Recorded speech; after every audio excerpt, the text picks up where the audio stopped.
Senator Bill Hagerty, R. Tennessee, on Saturday criticized Republicans who voted in favor of the bipartisan $1.2 trillion infrastructure bill, which passed in the House on Friday night. The House vote was 228 to 206, with 13 GOP lawmakers joining Democrats to vote in favor of the legislation and 6 progressive Democrats voting against the massive spending package.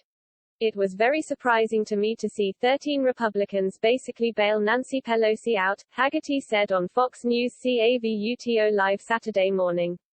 She did not have the votes within her own party to do this. We had 13 Republicans that decided to step up and help her in this way, and what they did is put themselves on a path to early retirement. Hagerty added that he believes their votes should be evaluated in the light of what happened in Virginia, referencing Republican Governor-elect Glenn Youngkin's success over Democrat Terry McAuliffe in the state that has voted blue for the past decade. What we saw earlier this week was the American public certainly manifest themselves in Virginia, spoke out. They repudiated these policies we're seeing come from the Democrat Party, and what's happening is exactly what I predicted would happen, the senator said, adding that he expected House Speaker Pelosi to open the door for this massive big government spending program that they've now teed up for later in November.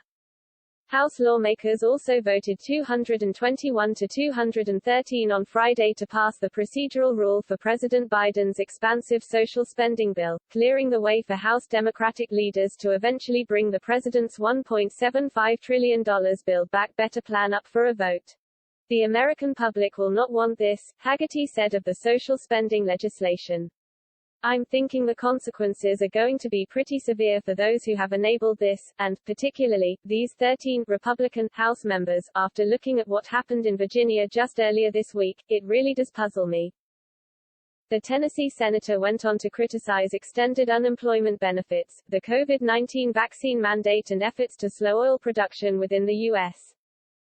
The newest Build Back Better proposal, pared down from the original $3.5 trillion request, would expand Medicaid, establish universal preschool, provide new funding for child care, and offer green energy tax credits, though it notably omits progressive priorities like free community college and Medicare coverage of dental and vision.